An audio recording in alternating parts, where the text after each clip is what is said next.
bom que você acessou esse link. Seja muito bem-vindo. Você que faz parte do Espaço de Vida aqui na cidade de Jaguariúna, ou no Campo de Amparo, ou tem feito nesse tempo, nesse campo online, seja muito bem-vindo. E você que está pela primeira vez, é um prazer, um privilégio podermos estar juntos. Seja muito bem-vindo também. Que você possa parar um pouco, alguns instantes, desligar as coisas que estão ao seu redor para você se concentrar na palavra de Deus, nas canções, nesse momento especial para a sua vida.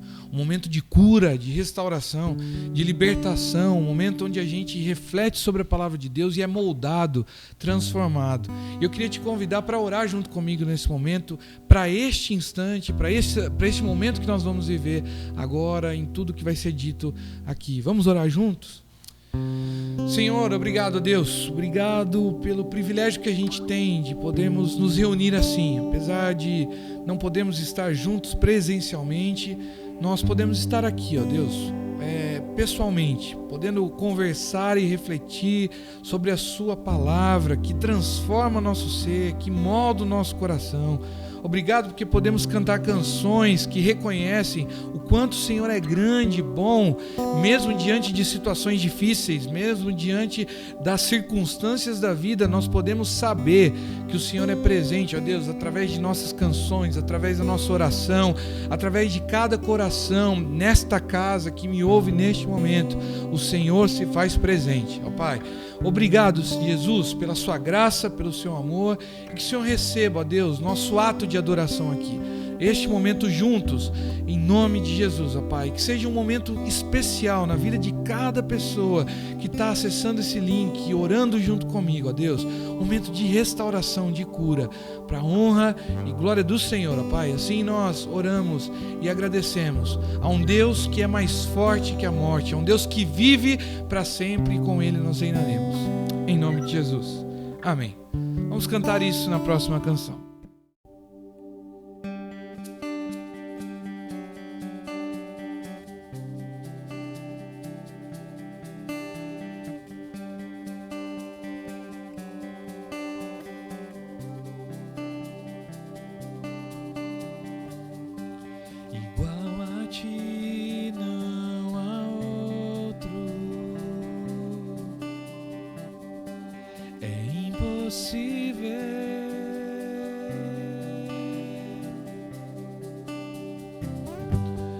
Onde está quem o possa confrontar?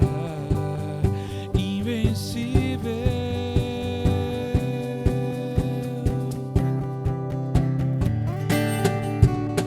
abriu o mar, parou o sol e o universo com ele insistia em brilhar. E se a noite me alcançar,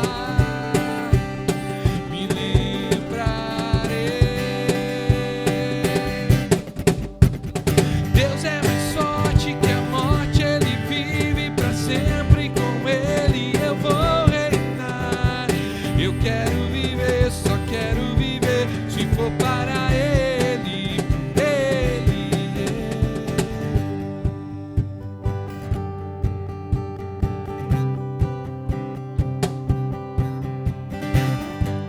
O teu amor se fez novo,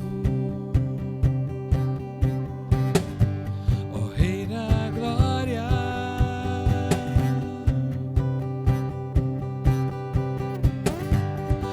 Onde está o que possa de ti me separar?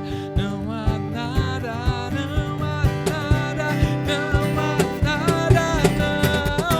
Deus é mais forte que a morte, Ele vive para sempre, com Ele eu vou reinar. Eu quero viver, só quero viver, se for para Ele, Ele. O amor é mais forte que a morte, Ele vive para sempre, com Ele eu vou reinar. Eu quero viver, só quero viver, se for para Ele, Ele. Vamos juntos abrir o mar, dizer: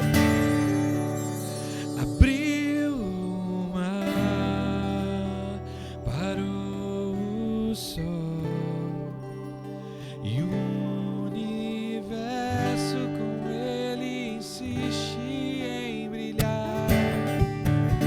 E se a noite me alcançar,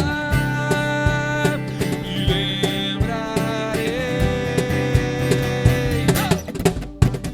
Deus é mais forte que a morte, ele vive pra sempre, com ele eu vou reinar. Eu quero viver, só quero viver, se for para ele, por ele, yeah. O amor é mais forte que a morte, ele vive pra sempre, nele eu vou reinar. Eu quero viver, só quero viver, se for para ele, por ele, yeah.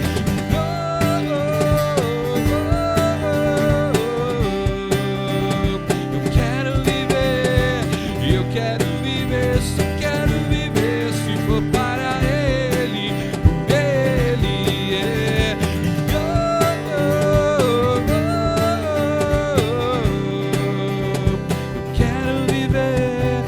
Eu quero viver, só quero viver, se for para ele.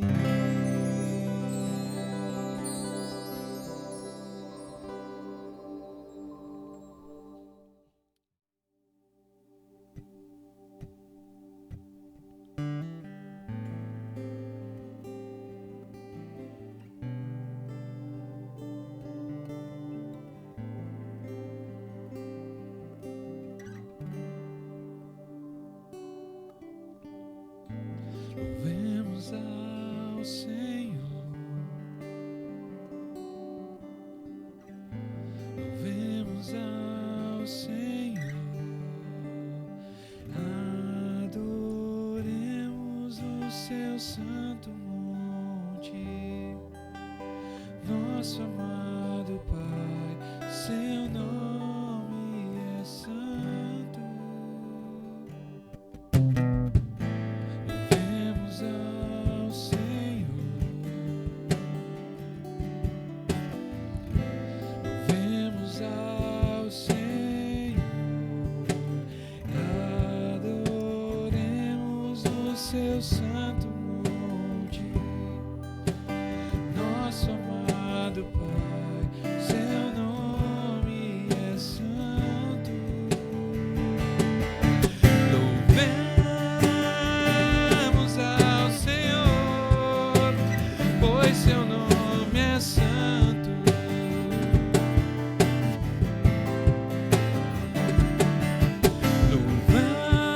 Louvamos ao Senhor, pois seu nome é santo.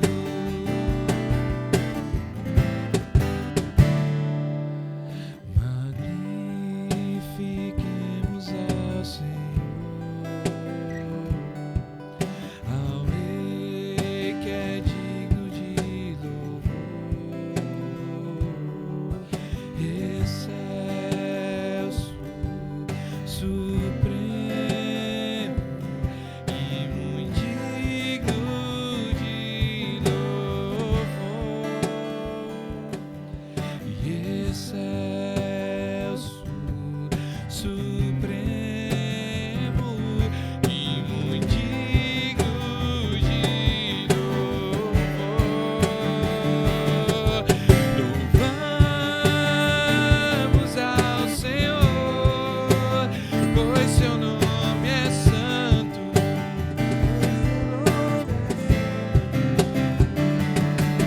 Louvamos ao Senhor, pois seu nome é santo.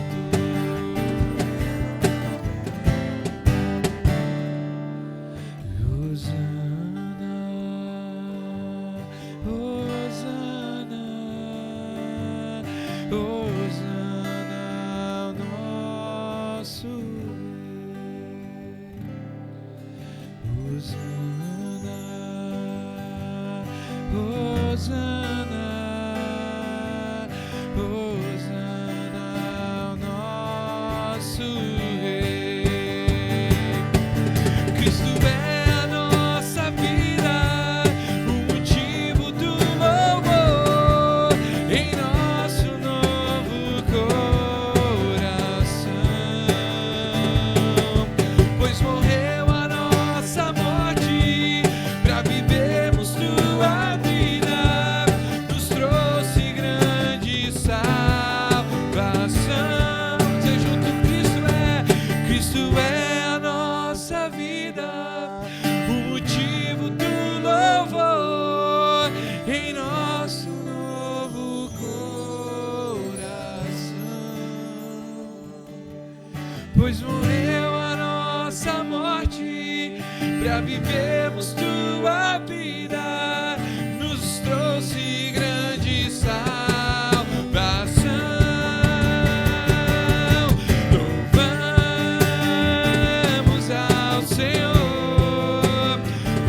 seu nome é santo.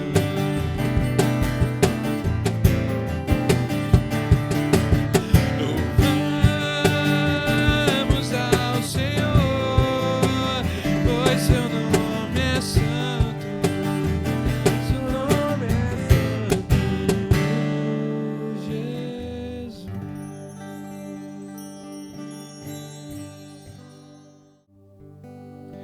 E eu quero ler um texto da palavra do Senhor com você. Está em Lamentações, capítulo 3, versículo 17 a 24.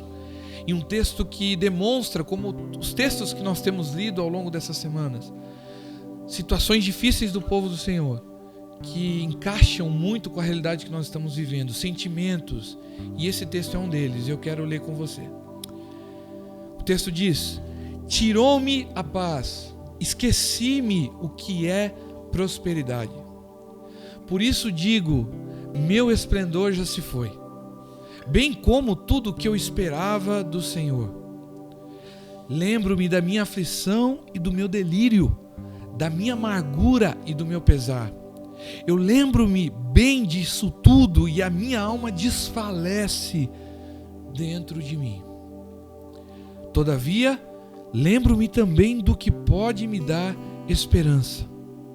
Graças ao grande amor do Senhor é que não somos consumidos, pois as suas misericórdias são inesgotáveis, renovam-se cada manhã. Grande é a sua fidelidade, e digo a mim mesmo, a minha porção é o Senhor, portanto, nele porei a minha esperança. E é essa oração que nós vamos fazer neste momento. Eu queria orar com você nessa hora, sobre essa situação difícil que nós estamos vivendo, né? O tempo passa, os corações vão se afligindo cada vez mais, os números aumentam e provavelmente o seu coração está angustiado, cansado, enfim, há tantos sentimentos como esse texto desse profeta nessa declaração aqui. E eu queria orar com você neste momento sobre isso. Vamos juntos? Senhor Jesus, é um momento complicado que nós passamos, ó Pai, e como esse texto diz, faltam as palavras, a paz foi embora, é difícil dizer algo sobre a nossa espiritualidade, sobre Deus, sobre as situações difíceis que nós passamos, porque há um cansaço, há um esgotamento de informações, esgotamento da situação, da prisão, de estar sem a liberdade de poder ir e vir, do medo, da angústia, dos números que aumentam, da ansiedade, depressão, pânico que vai tomando conta dos corações em meio a essa pandemia. Situações difíceis financeiras, a empresa que não volta, o trabalho que parece não voltar ao normal e nós ficamos assim, aflitos, desesperados. E isso vai atingindo nossa casa, nossa família, nosso bem maior, e nós nos sentimos sem saída, como o profeta ora nesse texto. Mas nós queremos nos apegar a essas palavras também do profeta, que diz: todavia, mas, porém, diante de toda essa situação, o Senhor é a nossa esperança. O Senhor é a porção que temos, ó Pai. O Senhor é a razão de nós podermos ainda estar aqui ouvindo e crendo e continuando e perseverando. O Senhor é a razão da nossa vida, ó Pai, da nossa existência. E nós colocamos e depositamos, Senhor, toda a nossa fé em Ti neste momento. Não depositamos na ciência, não depositamos em homens, em governantes. A nossa esperança está no Senhor, ó Pai. E nós declaramos isso com toda a fé, com toda a força, que só o Senhor pode nos sustentar, só o Senhor pode nos dar paz, só o Senhor pode nos dar alívio diante de todas as notícias ruins que recebemos. Nós cremos em Ti, Senhor. Tu és a nossa herança, Tu és o nosso bem maior. E é por causa do Seu grande amor que nós ainda respiramos e estamos aqui, Senhor. Sustenta, ó Deus, essa vida que ora comigo em meio ao luto, em meio à dor, em meio ao medo, que ele possa sentir o Seu consolo e o Seu abraço. Em nome de Jesus, nós não estamos sozinhos. O Senhor é conosco. Obrigado, ó Pai, pela sua presença em nossas vidas. Amém.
E se eu lhe dissesse que as suas discordâncias a respeito de Jesus, do desenvolvimento da espiritualidade cristã que você tem, são baseadas em erros, em ideias equivocadas a respeito de quem Jesus é? E se eu lhe dissesse que os seus amigos e os seus familiares que não querem conhecer a Jesus, que não querem desenvolver a espiritualidade deles baseada na fé cristã, que eles fazem isso porque eles não sabem profundamente quem é Jesus, você acreditaria nisso? Se eu perguntasse para você, quem é Jesus para você, o que você responderia? Esse é o tema da nossa reflexão de hoje. Quem vocês dizem que eu sou? É uma pergunta que Jesus faz, conforme a gente vai ver a partir do Evangelho de Marcos, capítulo 8, versículos 27 a 37. Até o versículo 8, até o capítulo 8, versículo 29 do Evangelho de Marcos, os discípulos não sabem de fato quem é Jesus. Eles não sabem profundamente quem é Jesus, o que é muito estranho, porque se eles são os discípulos de Jesus, a ideia de você ser discípulo de alguém é você aprender com alguém, com um mestre. Agora, como que eles, até esse momento, até o capítulo 8 do Evangelho de Marcos, eles ainda não entenderam quem verdadeiramente é Jesus? Para os discípulos, aqui Jesus é um cara legal, um cara muito interessante, que alimenta multidões, que faz milagres fantásticos, e caminhar com Jesus traz alguns benefícios. Caminhar com Jesus é um tanto quanto interessante, uma vez que Jesus fica famoso, ele fica muito conhecido naquele contexto. Talvez para esses homens, caminhar com Jesus é caminhar com alguém que tem uma mente brilhante, um excelente discurso e é agradável estar perto de Jesus pela repercussão que Jesus gerava. Para os discípulos, até esse momento aqui, Jesus é alguém inspirador. No entanto, eles não sabem verdadeiramente quem Jesus é. Eu quero perguntar para você, quem é Jesus para você? Jesus para você é alguém inspirador também? O filósofo, escritor Augusto Cury, ele escreve um livro onde ele analisa a inteligência de Jesus Cristo e ele diz que Jesus é o mestre dos mestres, que Jesus tem uma mente incrível, o que é verdade. Mas Jesus não se propõe a ser o mestre dos mestres. Jesus não se propõe a ser a pessoa mais inteligente do mundo. Quem é Jesus para você? Alguém inspirador? Alguém de quem vale a pena ouvir os ensinamentos? Os discípulos de Jesus não sabiam necessariamente quem Jesus era, até o capítulo 8 de Marcos. E talvez você também, nós não saibamos profundamente quem Jesus é. E neste dia, a partir dessa reflexão, o Espírito Santo de Deus, ele vai nos relembrar, ele vai nos direcionar na direção de quem de fato Jesus é. E o quanto essa compreensão pode mudar a minha vida, a sua história, a nossa espiritualidade. Qual o problema de não sabermos quem Jesus verdadeiramente é? Qual o problema? Não saber quem Jesus é traz seríssimas consequências. Saber quem Ele é traz consequências gigantes também. A primeira consequência de nós não sabermos quem Jesus é que não entender quem Jesus é expõe termos uma espiritualidade rasa. Quando eu e você não sabemos quem Jesus verdadeiramente é, quando Jesus para mim, ele é apenas um líder político que falou coisas fantásticas há aproximadamente 2000 anos atrás. Quando eu olho para a Bíblia, eu enxergo Jesus tratando de uma maneira muito interessante os marginalizados. Jesus ele curava os coxos, os paralíticos. Jesus alimentava as multidões famintas. Jesus dava visão a cegos. Jesus ele restaurava a vida daquelas pessoas que viviam um contexto de fim, um contexto de caos. E por isso eu olho para Jesus e enxergo um grande exemplo. Eu olho para Jesus e enxergo um grande líder, assim como eu enxergo na história da humanidade outros inúmeros líderes. E Jesus para mim é apenas mais um líder. Quando eu tenho uma falsa concepção ou uma concepção rasa a respeito de Jesus, incapaz de fato alcançar quem Jesus é, isso expõe o quanto é frágil, o quanto é fraca a minha espiritualidade. Se isso é verdade, isso deve me fazer pensar por quê. Afinal de contas, eu frequento uma comunidade cristã semanalmente. Você que está assistindo essa mensagem, você provavelmente é membro de uma comunidade cristã há muitos anos, e você frequenta essa comunidade, você ouve o pastor pregando semanalmente, você vai nas programações durante a semana também, grupos pequenos, um culto que tem durante a semana, e você se envolve nessa comunidade, só que quando você se dá conta, você já está há 10, há 15, há 20 anos caminhando em uma comunidade cristã. E se depois de 10, 15, 20 anos você ainda não entendeu profundamente quem Jesus é, tem uma má notícia para você. A sua espiritualidade ainda é rasa. Ainda é rasa. Olha o que o texto diz para a gente a partir do capítulo 8, versículos 27 e 28. O evangelista Marcos conta para a gente o seguinte: Jesus e os seus discípulos dirigiram-se para os povoados nas proximidades de Cesareia de Filipe. No caminho, ele lhes perguntou: quem o povo diz que eu sou? O que estão falando a respeito de mim? O que o pessoal, o que o povo, o que as multidões estão dizendo a meu respeito? Jesus pergunta. Eles responderam: alguns dizem que és João Batista. Outros dizem que você é Elias, e ainda outros que você é um dos profetas. As multidões, elas não sabem necessariamente, profundamente quem é Jesus, e nem deveriam necessariamente saber. As multidões, elas são alimentadas por Jesus, elas estão próximas do ensino de Jesus, das palavras de Jesus, elas desfrutam das palavras de Jesus, mas elas não estão próximas o suficiente para serem transformadas por Jesus na maioria das vezes. Uma ou outra pessoa sim é transformada no meio da multidão, mas quando o evangelista Marcos, quando os outros evangelistas falam multidão, os evangelistas estão falando de um grupo de pessoas que usufrui de Jesus, mas não está próximo o suficiente de Jesus para ser profundamente transformado por Jesus. E nesse contexto, essa multidão diz: alguns dizem que você é João Batista, outros dizem que você é Elias, outros dizem que você é um dos profetas. Mas Jesus continua, e Jesus diz: e vocês, quem vocês dizem que eu sou? E Pedro responde, eu gostaria aqui de fazer uma defesa de Pedro, ele não responde aqui simplesmente como Pedro, mas ele responde como representante dos 12 discípulos. Ele responde aqui como representante dos apóstolos.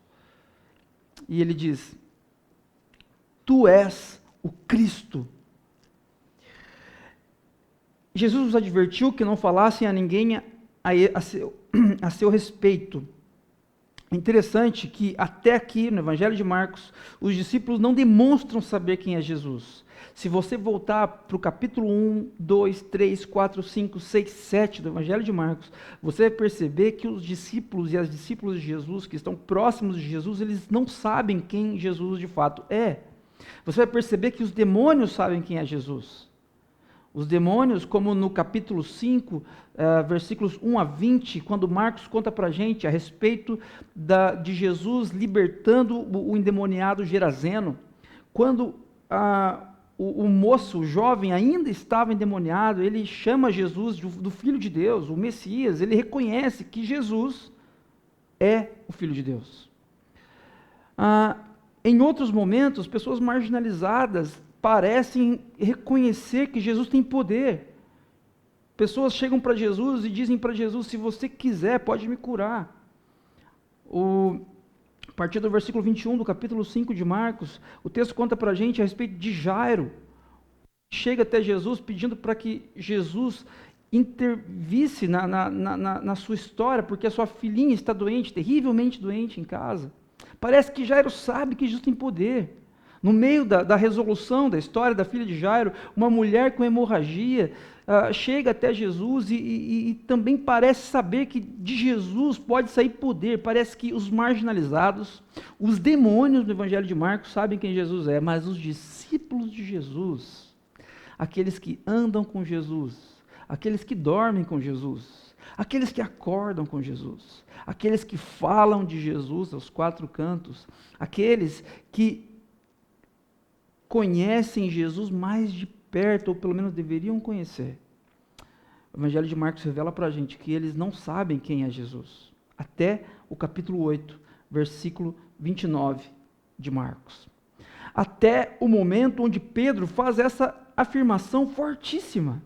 Até esse momento onde Pedro diz: não, você é o Cristo. Você não é simplesmente um líder qualquer, você não é um professor inteligente, uma mente brilhante, você não é um excelente comunicador, você não é um líder político de direita, de esquerda, de centro, não, você é o Cristo. Parece que Pedro entendeu, parece que os discípulos de Jesus entenderam, e essa é a chave de interpretação do Evangelho de Marcos. O Evangelho de Marcos fala sobre discipulado.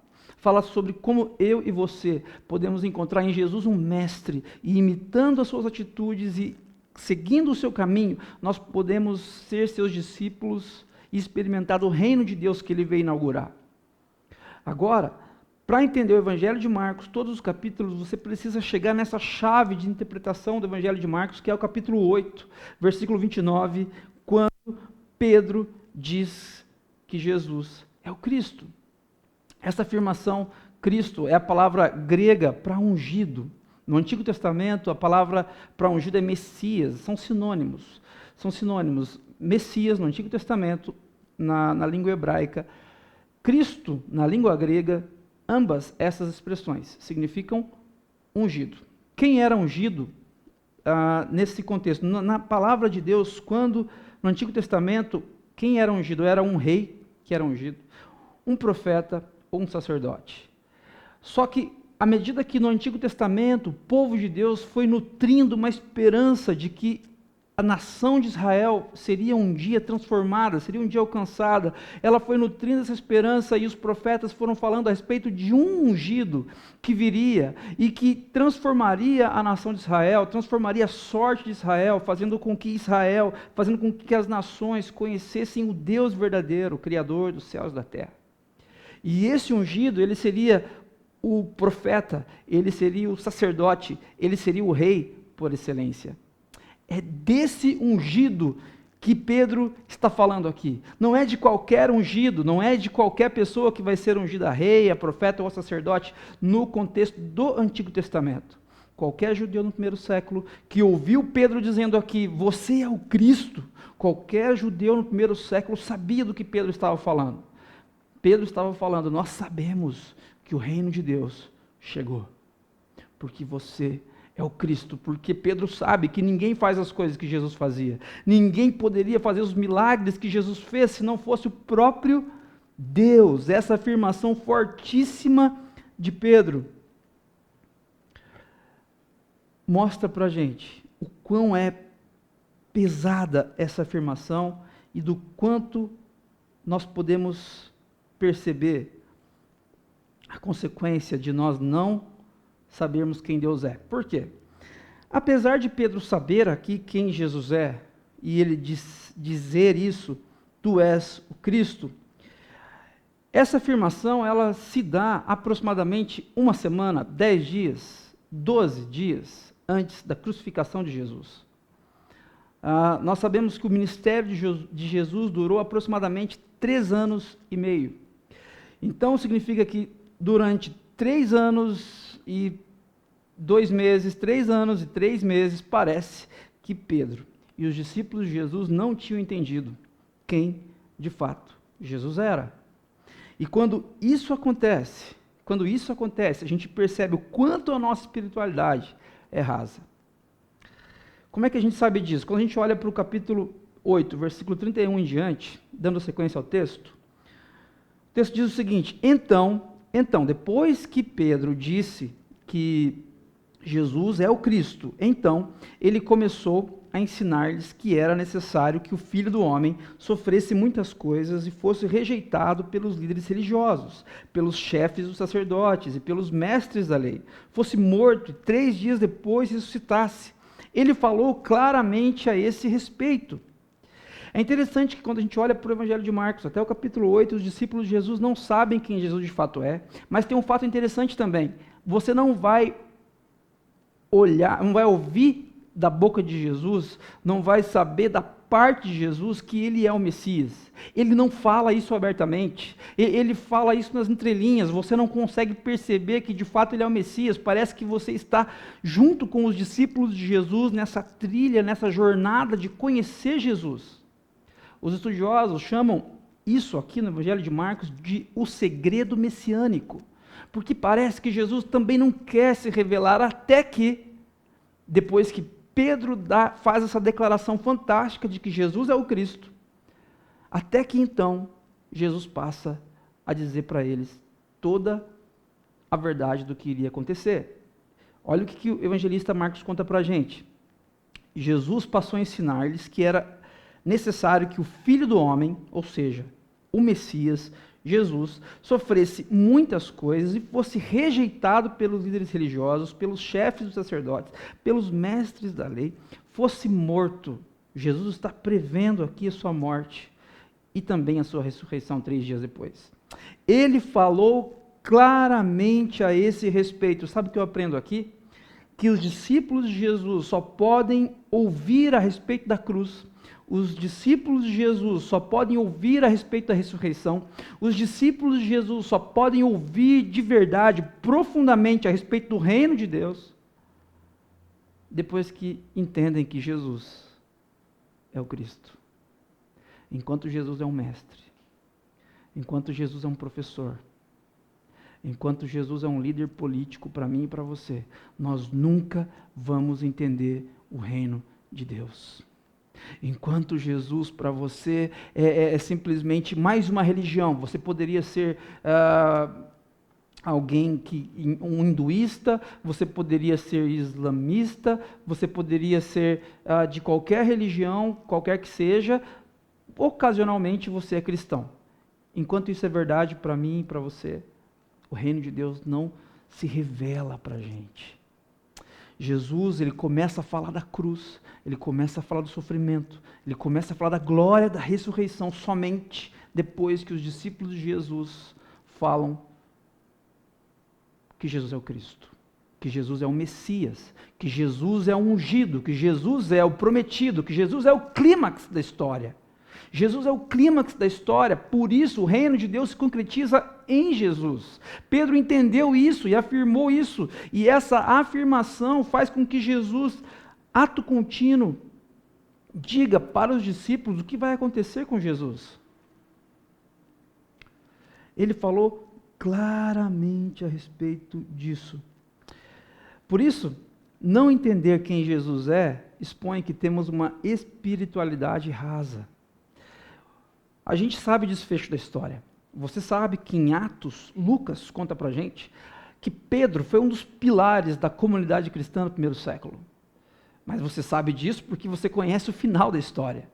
Mas nesse momento aqui, se Jesus simplesmente sumisse aqui e deixasse os discípulos de Jesus, os seus discípulos simplesmente abandonados, se Jesus os abandonasse, nesse contexto aqui, a espiritualidade deles teria sido inútil, rasa, sem fundamento, sem norte, sem porquê, completamente desesperançada. Porque Pedro e os discípulos, até esse momento ainda, olham para Jesus e não sabem quem Jesus é. A partir dessa declaração, parece que as coisas começam a entrar no eixo. Até então, durante quase 3 anos e meio, eles não sabiam quem Jesus era. É interessante que eu aprendo aqui algo muito importante, que Jesus tem paciência com os seus discípulos que não o entendem. Você nunca vai ver, nas palavras aqui de Jesus, algo do tipo, agora sim, agora vocês entenderam, puxa vida, fiquei um tempão com vocês não sabiam quem eu era. Jesus tem paciência com os seus discípulos, com a imaturidade, com a incapacidade dos seus discípulos e discípulas de entenderem quem de fato Ele é. Você que está assistindo essa mensagem e ainda não entendeu de fato quem Jesus é, você que ainda acha que Jesus é mais um, que Ele é simplesmente um homem interessante que viveu há 2000 anos atrás, mas que Ele não foi necessariamente Deus encarnado, Deus entre a gente, quero dizer para você que Jesus tem paciência com você. Jesus te entende as suas dúvidas.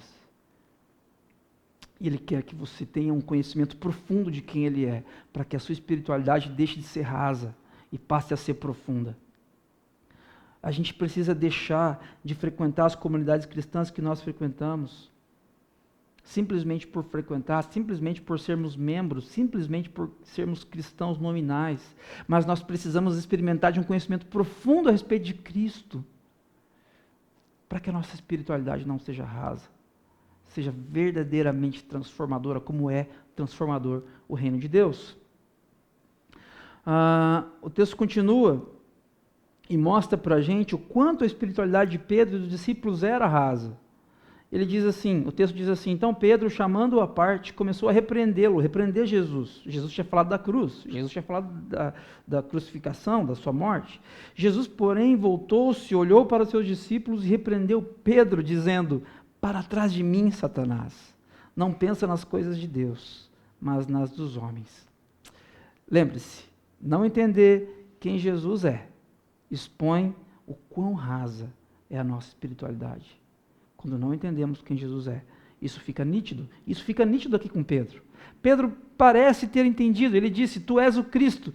Mas logo na sequência, Pedro ainda, ele tinha entendido mais ou menos. A visão de Pedro ainda estava meio embaçada. E falando em visão embaçada, voltando na perícope anterior, ao versículo que a gente começou a ler aqui nesse texto, versículo 27, no versículo 22, o texto conta para a gente algo interessante, que um cego suplicou para que Jesus tocasse nele. O texto diz que, no capítulo 8, versículo 22 em diante, diz que Jesus tomou o cego pela mão e o levou para fora do povoado onde eles estavam, e depois de cuspir nos olhos e impor-lhe as mãos, Jesus perguntou, você está vendo alguma coisa? E o cego disse, ou ex-cego disse, eu vejo pessoas e elas parecem árvores andando. Mais uma vez, Jesus colocou as mãos sobre os olhos do homem. Então seus olhos foram abertos e sua vista lhe foi restaurada e ele via tudo claramente. Esse texto pequeno, ele é como uma introdução ao que Marcos vai contar para a gente a respeito dos discípulos de Jesus, especificamente a respeito de Pedro. O cego, ele depois que Jesus tocou, ele começou a ver, mas ele ainda via de uma maneira embaçada. Ele não tinha uma visão nítida a respeito das coisas. Pedro disse, tu és o Cristo. E parece que ele já estava vendo, mas assim como o cego, Pedro também tinha uma visão embaçada, não nítida a respeito de Jesus. Como é a minha, como é a sua visão a respeito de Jesus? Como é a sua visão a respeito de Cristo? Se você, você acredita que Jesus viveu, que Jesus habitou entre nós, que Jesus morreu na cruz, mas se você não consegue acreditar que Ele ressuscitou, para você é muita coisa isso. Se você não consegue acreditar que Jesus viveu entre nós sem pecado, se isso é difícil para você, se é difícil de você acreditar que Jesus ele é o Filho de Deus que entrou na história para morrer por nós, para nos dar vida e vida com sentido, eu quero dizer para você que você ainda tem uma visão a respeito de Jesus embaçada, não nítida. Assim como aquele cego, antes da cura total, assim como Pedro, quando é repreendido por Jesus aqui por não ver nitidamente. Não é um processo fácil, não é um processo do dia para a noite. Mas a gente não quer uma vida rasa e sem sentido, não é verdade? Eu não quero. Eu não quero para mim, para minha família, uma vida rasa e sem sentido. Eu quero conhecer Jesus profundamente. Eu quero ver Jesus nitidamente. E assim, conhecer quem Jesus é, não ter uma espiritualidade rasa. Uma segunda coisa que a gente pode destacar aqui nesse texto é que não entender quem Jesus é impede-nos de desfrutar de uma vida com propósito. Não entender quem Jesus verdadeiramente é impede-nos. Não é que coincidentemente você pode ter uma vida com propósito, sim, não. Todo ser humano que não conhece a Jesus, que não entende quem Jesus verdadeiramente é, vive uma vida sem propósito. Os discípulos demoraram a entender quem Jesus de fato era, e assim como nós, assim como eles, nós também somos tardios em entender quem Jesus era. Nós temos dificuldade nesse sentido, mas Jesus tem paciência. Jesus ele nos ama, nos conhece, sabe das nossas limitações. No entanto, é interessante notar que somente depois que seus discípulos minimamente entendem de que no reino de Deus é preciso morrer para viver, de que no reino de Deus é preciso morrer para que haja frutos, de que no reino de Deus é preciso morrer para que um verdadeiro início aconteça. Somente quando os discípulos de Jesus entendem isso, é que Jesus os convida para uma aventura radical, para uma aventura sem precedentes. Você quer viver uma vida com propósito? Durante a pandemia, depois da pandemia, independentemente desse isolamento social, você gostaria de viver uma vida com propósito, de você olhar para a sua família, para os seus filhos, para os seus pais e acreditar naquilo que você vive, pelo que você acorda, pelo que você trabalha, ter uma razão para viver, ter uma razão para morrer? Jesus convida os discípulos para uma aventura sem precedentes. Versículo 34. Então, somente então, Jesus chamou a multidão e os discípulos e disse: se alguém quiser acompanhar-me, negue-se a si mesmo, tome a sua cruz e siga-me. Pois quem quiser salvar a sua vida a perderá, mas quem perder a vida por minha causa e pelo Evangelho a salvará. Se vocês entenderam quem eu sou, então sigam-me. Se vocês entenderam quem eu sou, então agora não vivam mais pelo dinheiro. Se vocês entenderam quem eu sou, então agora não vivam mais pelo trabalho, não vivam mais pelo status, não vivam mais pela loucura, pelo consumismo em desfavor da sua família, do seu casamento, dos seus filhos. Se vocês entenderam quem eu sou, então agora façam como eu. Jesus está olhando para os discípulos.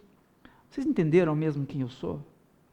Vocês entenderam que eu não sou um professor, que eu não sou um mestre qualquer, que eu não sou um religioso como as centenas de milhares de religiosos que existem por aí?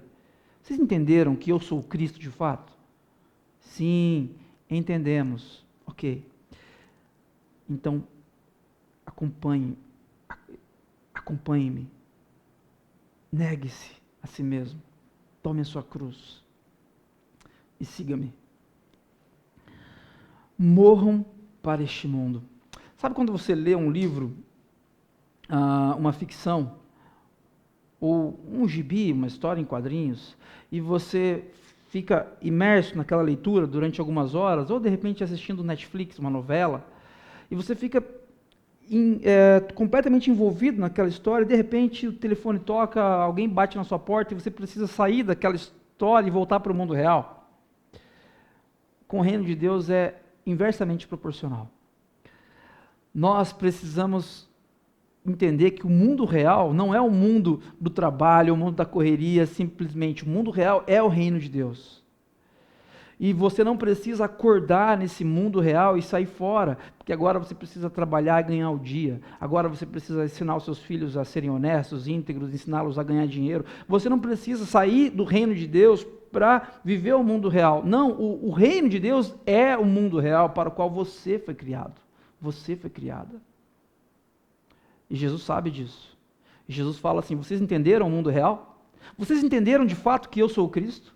Vocês entenderam de fato que eu sou ungido, que eu sou o ungido para ser profeta, sacerdote, rei por excelência? Vocês entenderam que eu sou o rei do reino? Nós falamos do reino de Deus, mas o reino de Deus é um reino onde tem um rei que reina.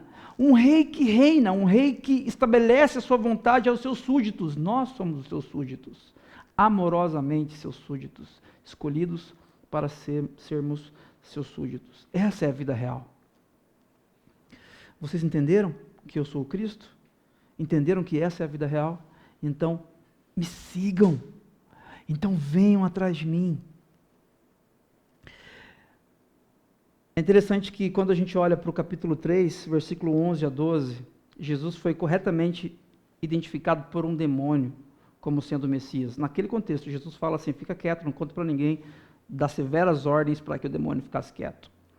Agora aqui no capítulo 8, no versículo 29, de novo, versículo 30, Jesus fala para que os discípulos de Jesus não contassem que de fato ele é o Messias, conforme Pedro tinha acabado de falar. Parece que o contexto onde o Messias é revelado é num contexto de sofrimento. O Messias de fato é revelado. A gente encontra Jesus verdadeiramente quando a gente olha para a cruz e vê que a história não apresenta para a gente apenas um discurso bonito, mas atitudes coerentes com esse discurso. Jesus é o rei que reina e que conquista o seu reinado a partir de uma vida perfeita entre nós. O texto continua, versículo 36, diz, pois que adianta o homem ganhar o mundo inteiro e perder a sua alma? Ou o que o homem poderia dar em troca de sua alma? É interessante quando a gente olha para esse versículo, existe um paradoxo aqui. Você quer ganhar a sua vida, você quer ganhar a alma, você quer salvar a sua existência, você quer salvar a sua existência de uma vida medíocre, você quer salvar, não pense na eternidade pura e simplesmente, não pense lá no final da sua vida, quando você fechar os olhos para a história, abrir para a eternidade, não pense somente nisso. Você quer salvar a sua história, quer salvar a história da sua família, você quer salvar a sua existência de uma existência sem sentido, sem graça, você precisa conhecer Jesus, o Rei do Reino. Quando nós não entendemos quem Jesus é, nós vivemos uma vida sem sentido e sem propósito. Você quer chegar no final da sua vida e falar, puxa, eu conquistei, eu construí casas, eu tive carros, eu fiz viagens, mas a minha vida não valeu absolutamente nada? Tenho certeza que você não quer esse desfecho. Para isso, você precisa conhecer profundamente a Jesus. O teólogo inglês N.T. Wright, um bispo anglicano, ele diz algo interessante a respeito de Jesus, eu gostaria de compartilhar com vocês, já caminhando para a conclusão.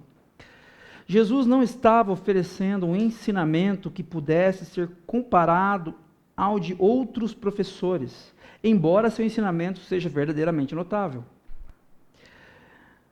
Ele não estava oferecendo um exemplo moral, embora, se quisermos isso, ele permaneça excepcional.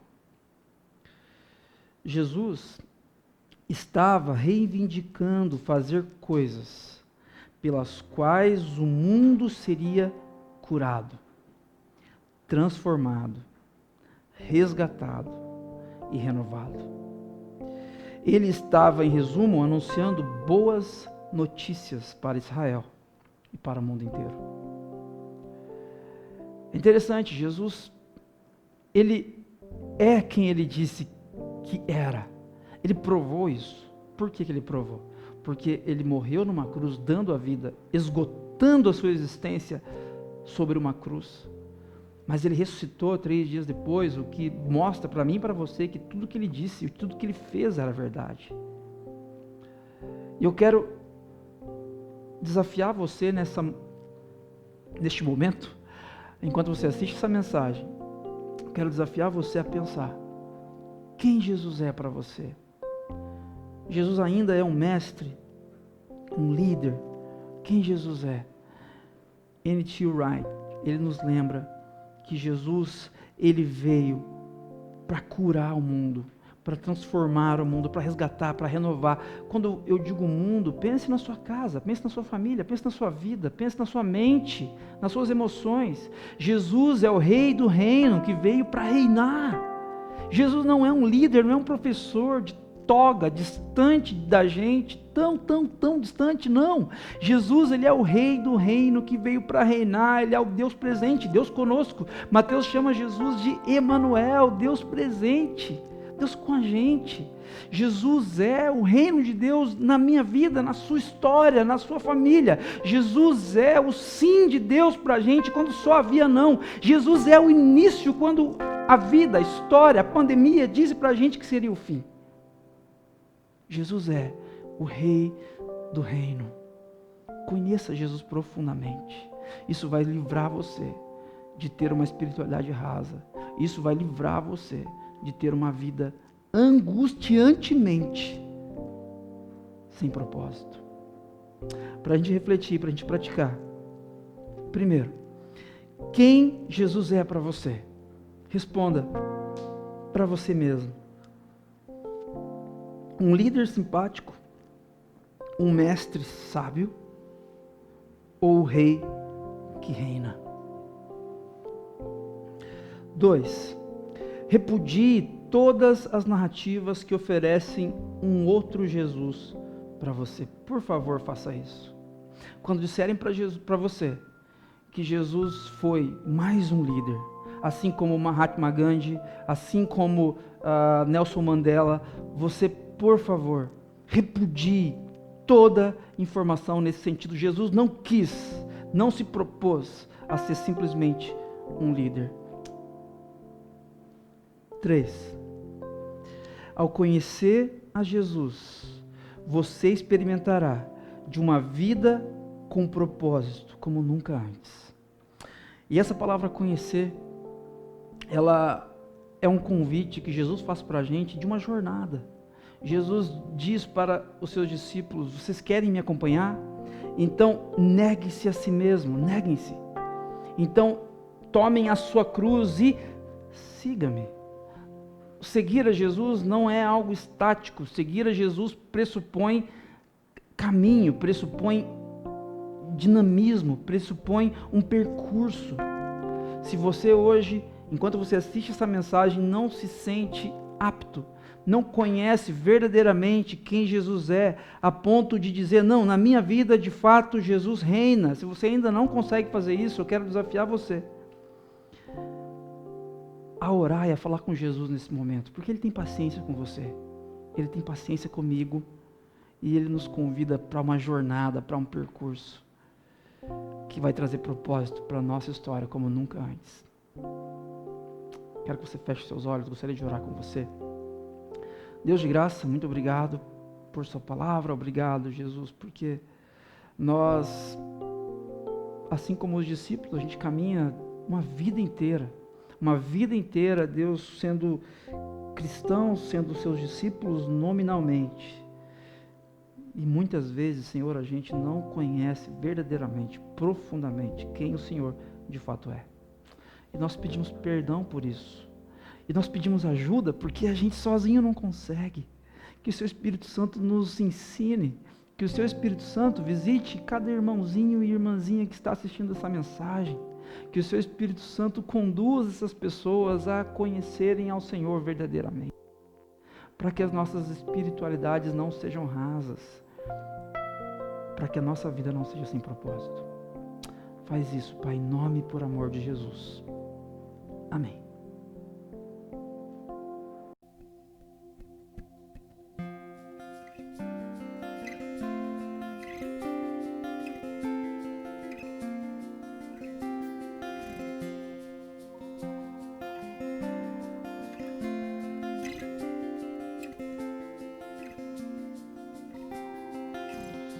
Sozinho e ferido, cansado e faminto, que estão no escuro, em terras longínquas e mares distantes, a luz ressurgirá, pois Ele é a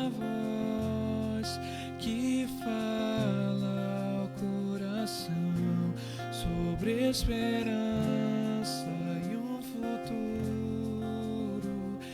além do que se pode ver, e o reino vem aos que não esperam.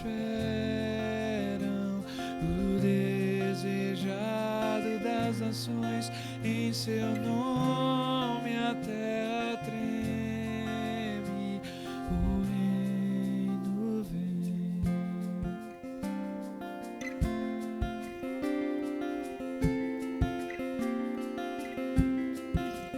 O exaltado e rico, arrogante, orgulhoso, que estão no escuro, em mansões construídas no abuso do pobre, a luz surgirá, pois ele é a voz que fala ao coração sobre esperança e juízo, além do que se pode ver, e o reino vem aos que não esperam. O desejado das nações, em seu nome o inferno treme. O reino vem, pois ele é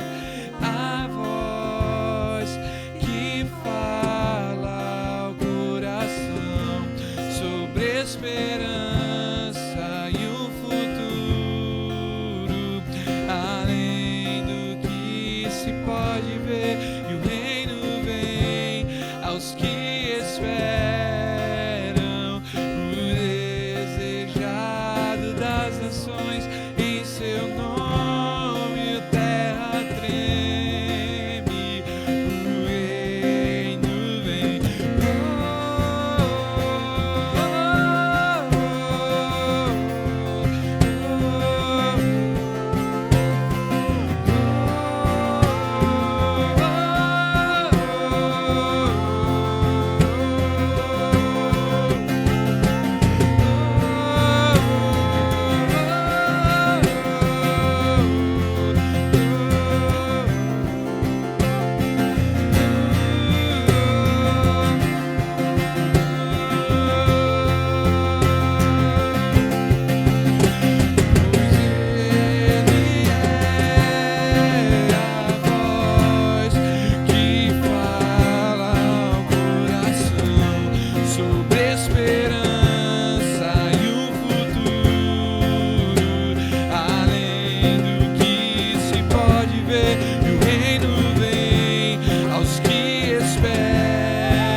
Olá pessoal, tudo bem?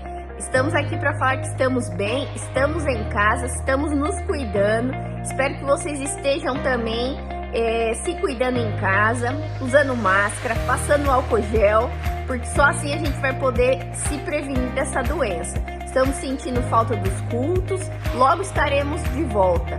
Um grande beijo, fiquem com Deus. Até breve, pessoal. Logo estaremos juntos novamente. Fiquem com Deus. Tchau. Pessoal, bom dia, tudo bem? Espero que estejam todos bem. Nesse tempo de pandemia estamos orando por todos. E logo, logo, com a bênção de Deus, estaremos todos juntos. Um beijão para todos e até a próxima. Beijo. Olá pessoal, espero que vocês estejam bem. Estamos passando para dizer que nós estamos bem, estamos nos cuidando. Estamos com saudade. Estamos com muita saudade de vocês. Nesse momento eu gostaria de dizer que por mais dificuldades que nós passamos e problemas, nós temos o nosso Criador que deu sua vida por nós, que sempre nos dá esperança de dias melhores. Um grande abraço, Um grande beijo. um grande pra todo beijo, mundo. se cuidem e até breve. Até logo.